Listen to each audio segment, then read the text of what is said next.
Día 25 de mayo. San Gregorio VII, pontífice, del año 1085.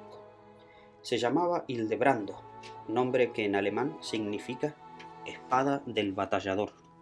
Al ser elegido papa, cambió su nombre por el de Gregorio, que significa el que vigila. Nació de padres muy pobres en la provincia de Toscana, en Italia. Muy joven fue llevado a Roma por un tío suyo que era superior de un convento de esa ciudad, y allí le costeó los estudios, que hizo muy brillantemente, hasta el punto que uno de sus profesores exclamó que nunca había conocido una inteligencia igual. Uno de sus profesores, el padre Juan Gracián, estimaba tanto a su discípulo que cuando lo eligieron papa con el nombre de Gregorio VI, nombró a Hildebrando como secretario. Después de la muerte del papa Gregorio VI, Hildebrando se fue de monje al famoso monasterio de Cluny, donde tuvo por maestros a dos grandes santos, San Odilon y San Hugo. Ya pensaba pasar el resto de su vida como monje, cuando al ser elegido papa San León XI, que lo estimaba muchísimo, lo hizo irse para Roma y lo nombró ecónomo del Vaticano y tesorero del pontífice. Y desde entonces fue el consejero de confianza de 5 sumos pontífices, y el más fuerte colaborador de ellos en la tarea de reformar la Iglesia y llevarla por el camino de la santidad y de la fidelidad al Evangelio. Durante 25 años se negó a ser pontífice, pero a la muerte del Papa Alejandro II, mientras Hildebrando dirigía los funerales, todo el pueblo y muchísimos sacerdotes empezaron a gritar: Hildebrando Papa, Hildebrando Papa.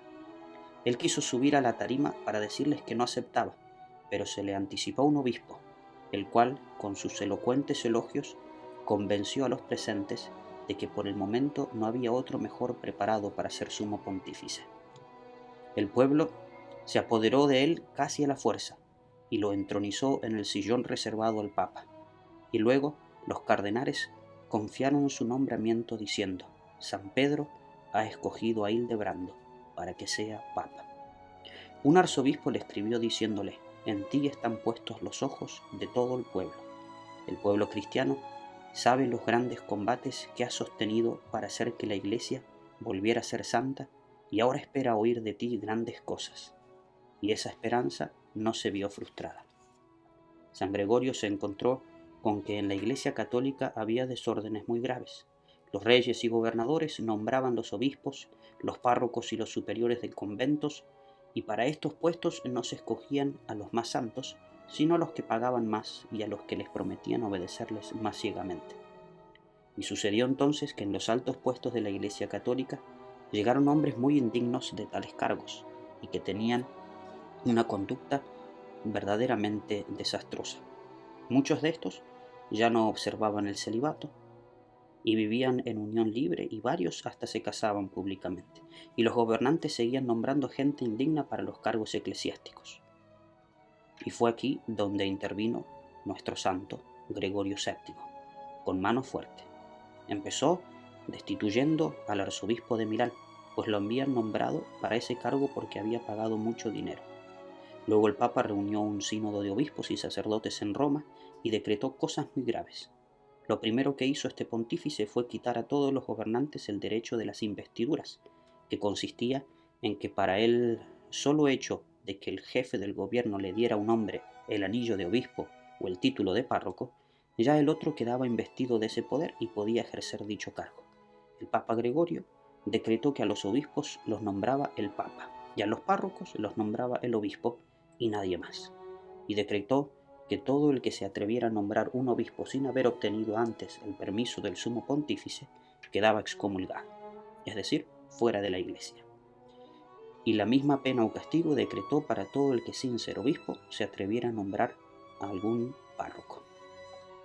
Estos decretos produjeron una verdadera revolución en todas partes. Todos los que habían sido nombrados obispos, párrocos o superiores de comunidades por los gobernantes civiles sintieron que iban a perder su cargo, que les proporcionaban buenas ganancias económicas y muchos honores ante la gente. Protestaron fuertemente y declararon que no obedecerían a los pontífices. y los gobernantes civiles sí que lo sintieron más, porque perdían la ocasión de ganar mucho dinero haciendo nombramientos. El primero en declararse en revolución contra el Papa fue el emperador Enrique IV de Alemania, que ganaba mucho dinero nombrando obispos y párrocos. Enrique declaró que no obedecería a Gregorio VII y que se proclamaba en contra de sus mandatos.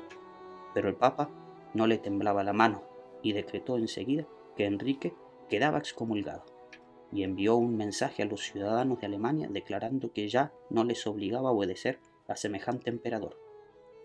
Esto produjo un efecto fulminante. En toda la nación empezó a tramarse una revolución contra Enrique, y éste sintió que iba a perder el poder.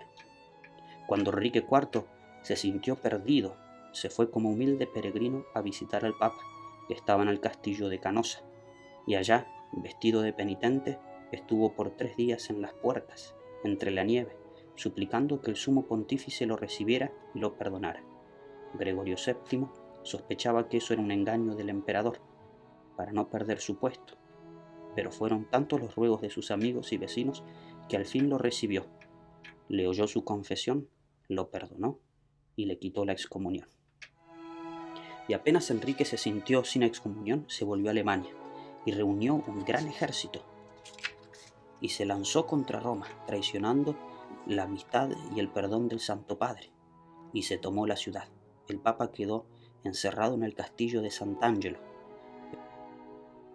Pero a los pocos días llegó un ejército católico al mando de Roberto Guiscardo. Lo sacó de allí al Papa y lo hizo salir de la ciudad. El Papa tuvo que irse a refugiarse al castillo de Salerno, al sur de Italia. Mientras los enemigos del sumo pontífice parecían triunfar por todas partes, a Gregorio le llegó la muerte. Fue el 25 de mayo del año 1085. Sus últimas palabras, que se han hecho famosas, fueron: «He amado la justicia y odiado la iniquidad. Por eso muero en el destierro». Cuando él murió, parecía que sus enemigos se habían quedado vencedores. Pero luego las ideas de este gran pontífice se impusieron por toda la Iglesia católica, y ahora es reconocido como uno de los papas más santos que ha tenido nuestra santa religión, un hombre providencial que libró a la Iglesia de Cristo de ser esclavizada por los gobernantes civiles y de ser gobernada por hombres indignos. San Gregorio VII, valeroso defensor de nuestra santa religión y de nuestra santa Iglesia, pídele a Dios que todos los sacerdotes y obispos sean personas valerosamente dignas y santas.